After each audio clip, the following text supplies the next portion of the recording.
Hello, welcome back to my channel. If you're new here, my name is Mary, and today I'm going to be going over my pile of possibilities for January. I have sort of decided not to do TBRs anymore. I have a list of books that I would like to get to this month, if I can, and there's a lot of books on here because I have a lot of possibilities, and I may or may not get to any of them, frankly. But a lot of them, I do want to prioritize books that I own this year, so I do have a stack of books that I own. I also have been wanting to prioritize rereads for a while now, so I also have a stack of books that I've been meaning to reread.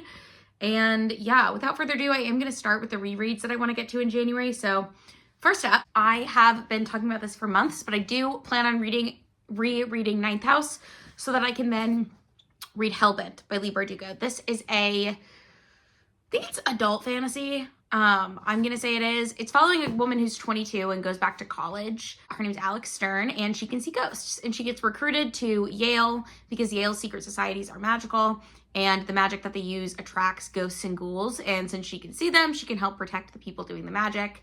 So that's sort of it. There's like a mystery subplot. It's told into the first book is told in two timelines, and we're sort of like figuring out what the mystery is going to be and what's happened to Alex Stern and like what's going on here.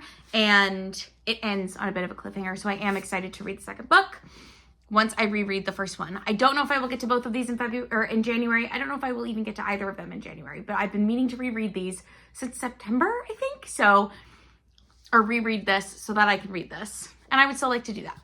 I also want to reread The Library Book by Susan Orlean. This is a nonfiction book. Susan Orlean also wrote The Orchid Thief, which the movie, the adaptation, is based on. I don't know if that lives rent-free in anyone else's brain, but I love that movie. This is a nonfiction book about libraries, and it like intersperses the history of libraries in the United States with the true crime story of the LA Public Library being burned down. And she like offers her opinion about the alleged arsonist, who I believe was never charged with it.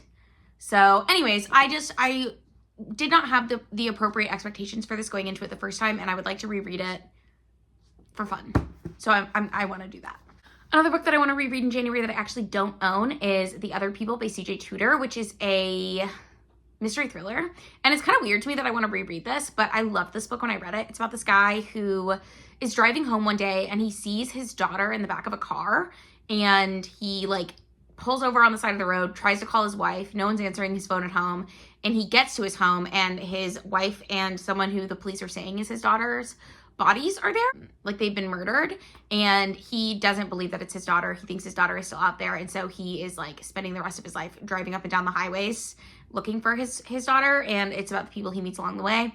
I really enjoyed this book when I read it. I thought it was a very like well plotted mystery plotline. Like I don't think it was necessarily shocking what was happening, but I just remember really enjoying the way the pieces fell into place. And I have the unfortunate gift of never being able to remember the twist in a book, or very rarely being able to remember the twist in a book. So I feel like I can read this again and I won't remember what happened. And I'm excited to do that. So that is the other thing that I want to reread in January. I lied, there are two other books on my list of potential rereads for January. I want to reread Saint X by Alexis Shakin, I think, because I want to watch the Hulu adaptation of this, which came out a while ago. I think it came out before I read this the first time, but I never watched it. And so I would like to be able to read the book and then watch the adaptation shortly afterwards. This, I think, is based on a true crime story. It's the one where the girl was in the Caribbean with her family and they think she was murdered by another person on the island. I don't remember if they thought it was somebody who worked on the island or if they thought it was another like teenage boy who was vacationing there. I can't really remember that much about that true crime case, but it was never solved. This is the same thing, except for the main character is the younger sister of the girl who went missing. She's trying to figure out what happened to her sister years later, and she thinks that it was this guy who worked at the resort at the time. And now he lives in New York, and she's kind of stalking him. But it's also like it sounds a little bit like a mystery thriller when I'm describing it that way. It's not a mystery thriller. It's much more a like general fiction, literary fiction story dealing with her grief about what happened to her sister and loss. And then also like she and this guy really emotionally connect over the things that they've both been through in their lives. I hope that makes sense. Anyways, I want to reread it so that I can watch the adaptation with it fresh on my brain. And then I'm also hoping to reread Upright Women Wanted by Sarah Gailey. This is about it's like a dystopian Western where there's this group of women called the librarians, which are basically considered to be like nuns, and they pass along state-approved information to different towns. But then this one girl is a lesbian, and to avoid being a lesbian, she joins this group, and it turns out they're all lesbians. And they're actually not the upstanding women that this girl always thought that they were, or that society thinks that they are. They're just sort of making their own way. And I remember really liking this one, but I want to reread it just because I really like Sarah Gailey. I read another Sarah Gailey book this year that I very much enjoyed. Now that that's over with, I'm going to go over some of the physical books that I'm hoping to get to in January. Again, I won't get to all of these. These are just my possibilities, okay? And it is quite the stack, all right? So first up, I have Cloud Street by Tim Winton, excuse me. This is a historical fiction book. It says, two families marked by tragedy are thrown together in a rambling house with a past. The lambs and the pickles struggle with the vagaries of chance, made luck, and downright bad luck as they move through the wild cross currents of the world. Told in fiery working-class colloquialisms, this is the story of Sam Pickle, who loses his fingers in an industrial mishap, of his wife Rose, who loathes her husband's weakness, of Lester and Oriel Lamb, God-fearing people who lose their faith, yet rebuild their shattered world, and their melancholy son, Quick, who dreams of the past and the future.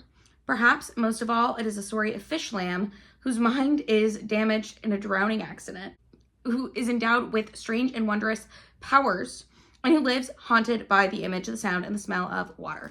So, I want to read this. Sounds like it's two families living in one house. I don't know when it's supposed to be set. For some reason, it's giving me Great Depression vibes, but truly, who can say? I love a family story. I love familial interactions, and I'm stoked to read this. And it is quite chunky, but it's on my pile of possibilities because it's piqued my interest. Next up, I have The Glass Hotel by Emily St. John Mandel. This is the second book in the sort of trilogy. They're not really a trilogy, but I've heard that reading them in order can help you. I don't know what that means because I haven't read any of them except for the first one. But the first one is Station 11, and these are all sci-fi dystopians. I really enjoyed Station 11 when I read it. I believe I gave it 5 stars, but I was like torn between 4.5 and 5, but I think I rounded up. But this says, Vincent is a bartender at the Hotel Kayette. I don't know how that's pronounced, sorry. 5-star lodging on the northernmost tip of Vancouver Island. On the night she meets Jonathan Alcaides, don't know how that's pronounced either, a hooded figure scrawls a message on the lobby's glass wall, why don't you swallow broken glass? High above Manhattan, a greater crime is committed. Alcaides is running an international Ponzi scheme, moving imaginary sums of money through clients' accounts. When the financial empire collapses, it obliterates countless fortunes and devastates lives, blah, blah, blah, blah. It's a captivating story of crisis and survival. I'm excited. I don't know that much about it. I just know that people really like Emily St. John Mandel. Who's Hilary St.? Who was I thinking of? It doesn't matter. And I liked the other book that I read by this author quite a lot. So I'm excited to potentially dive into this. I've also owned it for a while, so I think it's time. Next up, let's talk about a classic, shall we? A Prayer for Owen Meany. This is a book that I don't know that much about. I think it's about a kid named Owen Meany. I have a sneaking suspicion the child might die, and it's supposed to be the most heartbreaking book that John Irving wrote. This author also wrote Cider House Rules, which I also own, but I'm not putting on my pile of possibilities for this month. I want to read this. I think I put it on TBRs before. I've never gotten to it, and again, it's quite chunky, but I have faith in myself. Next up, I have 2 mystery thrillers. They're both going on here. I might not read both of them, but both of them were on my 24 to read in 2024 list, and I did not get to them. And that is The Dry and Force of Nature by Jane Harper, who is an Australian author who writes Australian mystery thrillers. I will say, I've read The Lost Man by this author. I really enjoyed it, but I did feel like it was a tad slow. So it's kind of the pacing that I'm expecting. The Australian outback is one of my favorite settings of all time in books. Something about it really works for me. I like it. So I'm very excited about these. I will say the thing that makes me nervous is these are police procedurals. Say it with me. I don't really like police procedurals. So we'll see how I feel about this one. Again, if I don't like the first one, I probably won't read the second one, but I'm hoping that I'll like it. Like, I don't read things that I think I will not like, but I did buy these without knowing that they were police procedurals, or at least I bought them without knowing that I didn't like police procedurals. So maybe this will be the exception. And now I have 3 nonfiction books on this list. First, I have How to Win Friends and Influence People by Dale Carnegie. which is a classic nonfiction book. It's from like the early 1900s. Let's find out. I don't even know. Okay, 1936. How fascinating. This is supposed to be a self-help book. I know it's directed towards men because it was written in 1936. I'm going to read it and see what I think. I want to. I don't know. It's like a sick fascination. I just want to know what it says. I do enjoy a self-help book now and again, and the new year seems like a great place to do that. I also have Charles Dickens' The Origin of Species on here. Why, you ask? Because I own it. I would like to read it. I'm fascinated by the subject matter. I don't know that much about evolution outside of what we are taught in school, which, if you do not have any sort of science degrees, is not a whole lot. So I want to read this. We'll see if I like it. We'll see how I feel about it. I'm hoping I can get an audiobook of this one. I haven't looked into that. So I might not even get to it at all, but I'm putting it on this list because if I don't put it on this list, I will never read it. I also have Beneath the Neon, Life and Death in the Tunnels of Las Vegas, which I wanted to read before we went to Las Vegas last year, and I did not do. So I'm planning on reading this. I did start this in high school. This was a Christmas gift, actually, probably 15 years ago, okay? And I started reading it when I got it, and then I never finished it. But it's not super long. There's lots of pictures. The font is even kind of big. So I'm going to read it and just see if it's interesting. It's about homeless people who live in the tunnels underneath Las Vegas. For some reason, there's a lot of tunnels under there. I don't remember why. I don't even know if this says. But anyways, that's on my list. The last book that I technically own, I own on my Kindle, and it is called My Lady's Choosing, which is let's see if I can remember the author's name here. It's an interactive romance novel by Kitty Coran and Larissa Zajaris, I think. I don't know how that's pronounced. I'm just fascinated by the idea of an interactive romance novel. I want to know what's up with it, and I'm excited to read it. I may not get to it in January, but it'd be pretty fun if I did. The next thing that's going on this list, these are not books that I own. These are just books that I'm wanting to read. I do want to continue in the Wayward Children series in January, just because I did read the second one last year. It's been years since I read the first one, and there's so many books in that series. And honestly, I just want to keep reading them to see if it's something that I even care about continuing to read. Do you know what I mean? I did that with book 2. I enjoyed it. I didn't love it, but I still am interested to read more. So the third one, can I even find it, is Beneath the Sugar Sky. These are Portal fantasies, and they're all really short. So I'm hoping that I can read 1 or 2 of them, and we'll just see where we go. The next thing I have on here, sorry, my dog hears a dog outside barking, and he is distraught by that. Can you hear him whining? That's so funny. What's up, Bubba? You okay? Okay. Just good boy. Anyways, the next book on here is The Milk Lady of Bangalore, An Unexpected Adventure by Shobha Narayan. And this is a memoir, a travel memoir, and a nonfiction. And I don't know really what it's about, but it's been on my TBR for years, and I want to read it. So I'm putting it on this list. Then I have The 13th Witch and The 12 Dragons of Albion by Mark Hayden. Is a fantasy series. I assume there will be 13 or 14 books because it starts with 13 and then the next one is 12. It's the King's Watch series. It's also urban fantasy, which intrigues me for some reason. I like the Crescent City series because I like the urban fantasy vibes. He's so upset. I don't know if you can even hear him, but he's growling and yowling. Anyways, so it starts with Conrad Clark getting a text from a deity, and someone has plans for him, and it doesn't involve an easy life. So apparently he used to be a pilot and an alleged gangster, and he's now dragged out of his comfort zone by a visit from the All-Father, which I assume is a godlike being. It also mentions Ragnarok, which I believe is a Norse mythology thing. So I don't know if this series is inspired by Norse mythology. I also don't know if I will even like it, but it sounds intriguing to me, and I want to give it a shot. So I'm putting the first book in that on my TBR. Next up, I have Good Rich People, which is a mystery thriller. It's by Eliza Jane Brazier. That can't be right. It doesn't really matter. It is about 2 women, Lila and Demi. And Lila believed that life is a game. She's destined to win. And her husband takes the game to dangerous levels. They're a wealthy couple, but they invite self-made success stories to live in their guest house and then conspire to ruin their lives because they don't like a bootstrapper. And Demi always felt the odds were stacked against her. At the end of her rope, she seizes a risky opportunity to take over another person's life and unwittingly becomes the object of the upstairs couple's wicked entertainment. Demi has been struggling her whole life, and she's not about to go down without a fight. So this is rich people drama, but it also sounds a little bit like Parasite or, what is that other book? I know Parasite's a movie.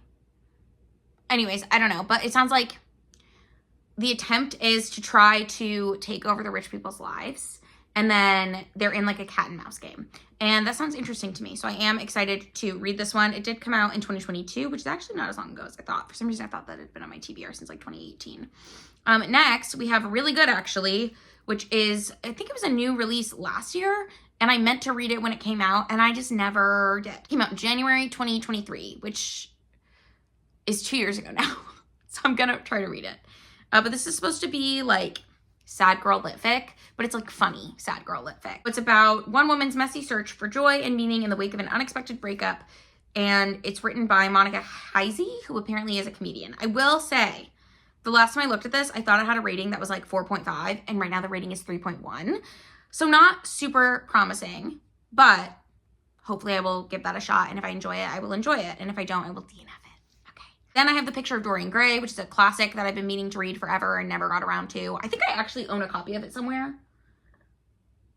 but I'll have to look and see if I can find it. This, as far as I understand, is about a guy who sells his soul so that his he can stay young forever, and then there's a portrait on the wall that's actually him aging or something. I don't really know. A lot of people who don't really like classics do like this one, so I am excited to read it and just see how I feel about it. Next up, a book that's been on my list several times that I've never gotten to, and I'm going to look and see if my library has a copy of this book that I can read. If they don't have a copy of it, I probably will just take it off my TBR regardless, because if I'm not going to buy it, okay? And that is called Murder by the Book, The Crime That Shocked Dickens's London by Claire Harmon. It's a true crime book about a murder that happened in London. So this guy, Lord William Russell, who was in London's high society, and he was found with his throat cut in May of 1840, and his valet was a suspect, but there was no evidence, and the missing clue was like a book that the guy had been reading, okay? So I don't really know that much more about it than that. It does intrigue me. I like the concept of it, and also it is true crime, but it's very old true crime, which for some reason doesn't give me the ick as much as some new true crime gives me. Like, I think some true crime is very exploitative, and I don't think that I'm wrong saying that. But this has been is so far back that I feel like it can be looked at with more of a historical context lens. And I think some true crime is not sensationalized and is looked at really as more of a like case study, and I think that can be better, but I know people have different opinions on that.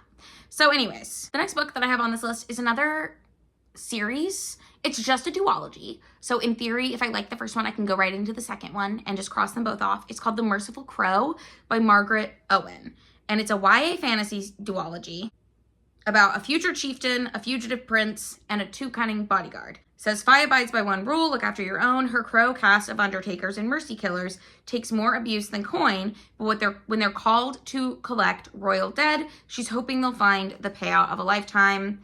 When Crown Prince Jasimir turns out to have faked his death, Fi's ready to cut her losses and perhaps his throat, but he offers a wager she can't refuse. Protect him from a ruthless queen, and he'll protect the crows when he reigns. Hawk warrior Taven has always put Jazz's life before his, magically assuming the prince's appearance and shadowing his every step. But what happens when Taven begins to want something to call his own? 3 characters. Sounds like the motivation is that the prince in waiting, his life is at risk. It also sounds similar to Swordcatcher by Cassandra Clare, where there's a guy who is the swordcatcher, or like the lookalike, the stunt double of the prince. Anyways, I have had this on my TBR for a long time. This came out in 2019. It's probably been sitting on this TBR since then. It's time to give it a shot. And if I don't like it, I can get rid of it from my TBR. But I have too many things on my TBR right now, and I'm really just trying to get through them. The next book that is tentatively on my TBR is called A Fire Upon the Deep by Werner Vinge. It's the first in the Zones of Thought series. It's a sci-fi series from the 90s. I tried to read Forever War. This will be on my December wrap-up. I DNF'd it. I just did not like it. And I believe that's from the 70s, I think. But I want to read more classic sci-fi. primarily because I read 2001: A Space Odyssey and absolutely loved it. And I know this book came out 30 years after that, but I want to get more well-versed in books that are older, like backlist books, backlist titles, backlist authors. I've heard a lot about Werner Vinge. I don't know that much about him, but I have heard that name a bunch. So this is supposed to be a big breakout book that fulfills the promise of Vinge's career to date, a gripping tale of galactic war told on a cosmic scale. Once again, will I like galactic war? Unclear. It's one of the things I really didn't like about the book called Forever War, but also that book was really sexist. So we'll see how I feel about this if I get to it, which I'm hoping that I will. The next book on this list is called Kin by Keelan Patrick Burke, which I believe is extreme horror, but I could be wrong about that. Again, it's not a genre I have a ton of experience with. However, I did read Hunted, and I really ended up enjoying that book. I've also read other things that I don't even think are extreme horror that I really didn't like. So we'll see how this goes. But this says, on a scorching hot day in Elkwood, Alabama, Claire Lambert staggers naked, wounded, and half blind away from the scene of an atrocity. She is the sole survivor of a nightmare that claimed her friends, and even as she prays for rescue, the killers, a family of cannibalistic lunatics, are closing in. So this kind of sounds like Texas Chainsaw Massacre, but I'm intrigued, and I would like to read it. But it does sound like after this original thing happens, she's returning to Elkwood to get revenge, which is something that I enjoy. So hopefully I will like that one if I get to it. Or if I hate it, I just won't finish it. But it's on my list. I want to read it. In the mystery thriller realm, I want to read The Cheerleaders by Kara Thomas. This, again, has been on my TBR for a long time. This is a YA mystery thriller. And it says, there are no more cheerleaders in the town of Sunnybrook. First, there was a car accident. 2 girls gone after hitting a tree on a rainy night. Not long after, the murders happened. Those 2 girls were killed by the man next door. The police shot him, so no one will ever know why he did it. Monica's sister was the last cheerleader to die. After her suicide, Sunnybrook High disbanded the cheer squad. No one wanted to be reminded of the girls they lost. That was 5 years ago. Now the faculty and students want to remember the lost cheerleaders, but for Monica, it's not that easy. She just wants to forget. Only Monica's world is starting to unravel. There are letters in her stepdad's desk, an unearthed years-old cell phone, a new strange friend at school. Whatever happened 5 years ago isn't over. Some people in town know more than what they're saying, and somehow Monica is at the center of it all. I've heard this described as similar to Sadie by Courtney Summers, which intrigues me because I did enjoy Sadie. So I'm curious about this one, and we'll see if I like it. Next up, I also would like to read Well Met by Jen DeLuca. It's a contemporary romance, and it's about this, I think it's about like a Renaissance fair.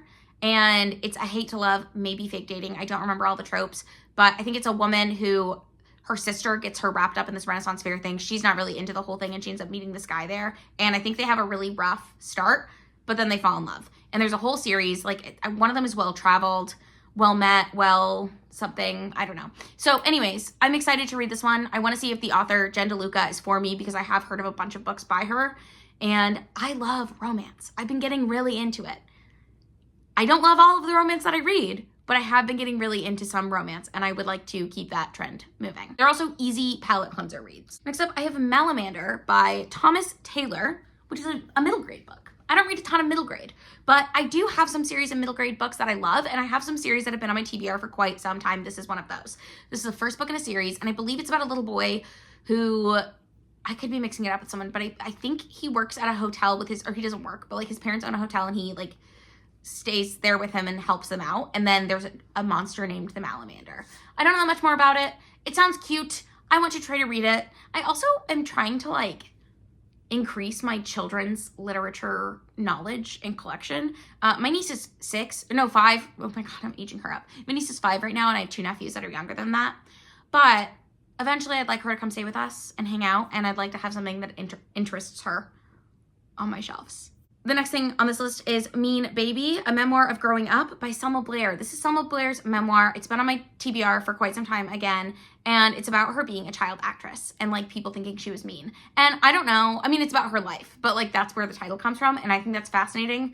And I like Selma Blair. So I want to read this. I've been wanting to read it for years. I hope I can get to it in January. The next thing I have on this list is Woman Eating by Claire Coda, which is a fantasy horror book that came out I think in 2023 as well, and this is about cannibalism, I think, or vampirism maybe, but it's about a woman who is like half either cannibal. Well, cannibal's not a magical creature, so it must be vampirism.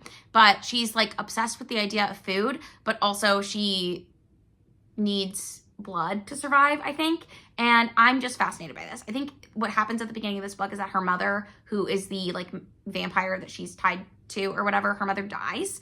And so she's like left to sort of wander the earth by herself and figure things out. And I am intrigued by it. I know Jan Agaton read it when it came out and gave it I think I remember her liking it. She could have disliked it. I don't know. But I think she liked it, and I've had it on my list ever since, and I want to read it.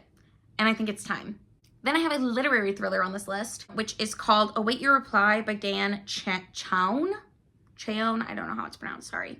But it says the lives of three strangers interconnect in unforeseen ways with unexpected consequences in this acclaimed author's gripping, brilliantly written new novel. Miles, nevertheless, can't stop searching for his troubled twin brother Hayden, who has been missing for 10 years. Hayden covers his tracks skillfully, moving stealthily from place to place, managing along the way to hold down various jobs and seem to the people he meets entirely normal, but some version of the truth is always concealed. A few days after graduating from high school, Lucy Lattimore sneaks away from the small town of Pompeii, Ohio, with her charismatic former history teacher. Yikes. They arrive in Nebraska in the middle of nowhere at a long deserted motel next to a dried up reservoir to figure out the next move on the path to a new life, but Lucy soon begins to feel uneasy. Ryan Schuler thinks his whole life is a lie when he recently learned some shocking news. In response, he walks off the Northwestern University campus, hops on a bus and breaks loose from his existence, which suddenly seems abstract and tenuous. Presumed dead, Ryan decides to remake himself through unconventional and precarious means. So it says this is a literary masterpiece with the momentum of a thriller, an unforgettable novel which pasts are invented and reinvented, and the future is both seductively uncharted and perilously unmoored. This came out in 2009, okay? It's time for me to try to read it. Next up on this list is another nonfiction book. It is called Your Table is Ready, Tales of a New York City Maitre d' by Michael Cecchi Azzolina. This came out in 2022, in December of 2022, and I have had it on my list since then. It sounds really fun. I really enjoyed Anthony Bourdain's memoir from 2000, and this sounds like a similar vibe. I think the restaurant industry is fascinating as a person who did not work for a long time in the restaurant industry, but I love shows like Hell's Kitchen and things like that, like cooking shows and shows about the restaurant business. So I'm intrigued to read more about the restaurant business.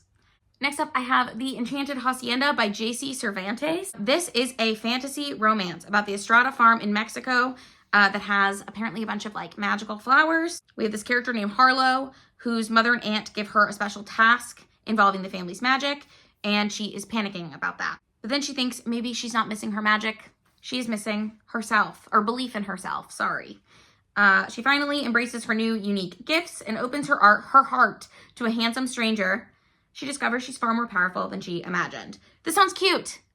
I mentioned this in my last video about new releases. I'm trying to become a person who likes fantasy romance.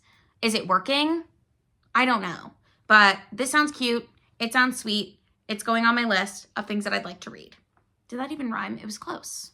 Last but not least, in January, I'm putting on this pile of possibilities, Ecstasia by Claire Legrand, which is a YA queer horror fantasy. I think it's about a vampire. It's giving vampire vibes.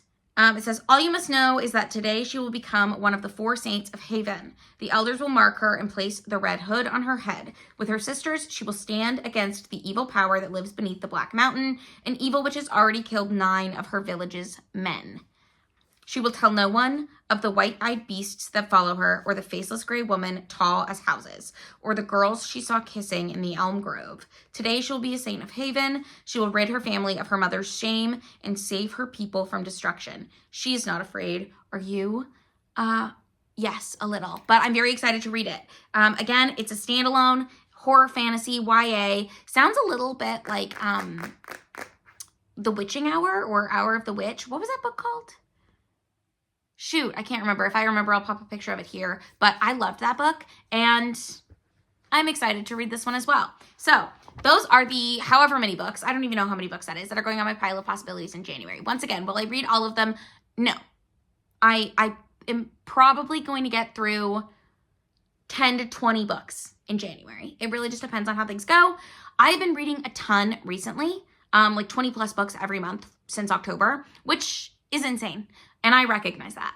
And I don't anticipate that I will keep up that momentum. However, if I do, I want lots of options. I also have been putting a bunch of like newer releases on hold for my library because I really feel like that's helping me get through things. Is a hold comes in, I read it. A hold comes in, I read it. But that also will delay my progress in this because I will be prioritizing books that I only have a limited time to read. So anyways, I hope that makes sense. Let me know in the comments down below if you read any of these books and how you felt about them. Also, let me know what you are planning on reading in January. I hope that your reading has been going well for the month of December, and I will see you in another video very soon. Bye!